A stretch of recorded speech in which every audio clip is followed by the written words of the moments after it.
The Fire Within, A Journey of Words, Chapter 1, The Silent Dreamer. Rohan sat on the rooftop of his house, staring at the sky that stretched far beyond his small town. A book lay open on his lap, its pages filled with English words he barely understood. He traced the letters with his fingers, whispering them under his breath. He loved stories. They took him to worlds he had never seen, introduced him to people he had never met, and showed him emotions he had never felt. But there was one problem: most of the stories he longed to read were in English, a language that felt foreign and impossible. At school, his teachers emphasized grammar rules and vocabulary lists, but none of it made sense to him. The sentences in textbooks seemed like puzzles, each word disconnected from the next. Every time he tried to speak, his tongue felt heavy, his mind blank.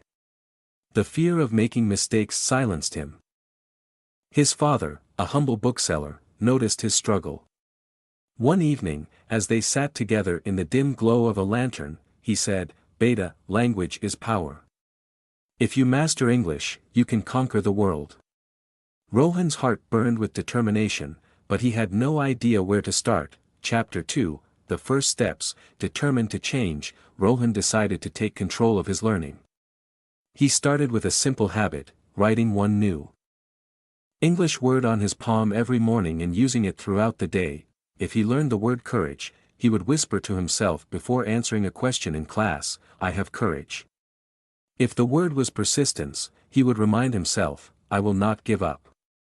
He borrowed old English books from his father's shop, struggling through each page. He carried a notebook where he wrote down unfamiliar words, their meanings, and sentences using them. He read children's books first, then short stories, then novels, but reading was one thing. Speaking was another. Whenever he tried, his classmates laughed at his pronunciation. His words felt clumsy, his accent too thick. His confidence wavered. One day, after a humiliating attempt to answer a question in English class, he ran home and locked himself in his room. He looked at himself in the mirror and whispered, "I will learn." That night, he made a vow: he would speak in English, no matter how many mistakes he made. Chapter 3, The Struggle of Speech. Speaking English in a town where no one else spoke. It was like trying to grow a plant in the desert. But Rohan refused to be discouraged. He started narrating his day in English. "I am waking up. The sun is bright. I will study today. No, I get to study today." At first, his sentences were broken, filled with pauses. But he kept pushing. He spoke to his reflection in the mirror, pretending he was giving a speech. He recorded himself listening to his mistakes and correcting them. He stood in front of his younger siblings and told them bedtime stories in English. One day, he found an old cassette of English speeches at his father's shop. The voices on the tape were strong, confident. He played them over and over, mimicking their pronunciation, their rhythm. His mother watched him one evening and asked, "Why are you talking to yourself so much?" Rohan grinned. "I am not talking to myself. I am practicing for my future." Chapter 4, The Humiliation Before the Rise. Months passed, and Rohan's confidence grew. He was still far from fluent, but he was no longer afraid to try. Then came the English elocution competition at school. Rohan signed up, his heart pounding with excitement and fear. He practiced for weeks, standing on the rooftop, speaking to the stars.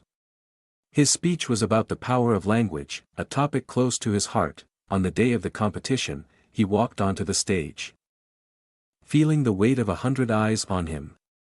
He took a deep breath and began. At first, his voice trembled.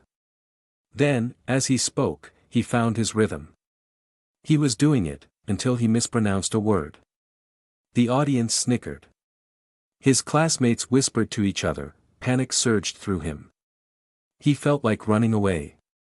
But then, his father's words echoed in his mind: "Language is power. If you master it, you can conquer the world." He took a deep breath and continued. He did not win the competition. But when he walked off the stage, his English teacher patted his shoulder and said, "You have fire, Rohan. Keep going." And he did. Chapter 5, The Turning Point. determined to improve, Rohan found new ways to practice. He discovered TED Talks and podcasts. Every night, he listened to English speakers, pausing and repeating their words. He joined online forums, chatting with strangers in English. At first, his messages were full of errors. But he learned from each one. He started thinking in English. He trained his mind to form sentences before translating them. Slowly, English stopped feeling like a foreign language. It became part of him. Then came the opportunity that changed everything. One of his teachers announced an inter-school debate competition. The topic? The future belongs to those who communicate. This time, Rohan was ready. Chapter 6, The Moment of Triumph. On the day of the competition, he walked onto the stage, his heart steady.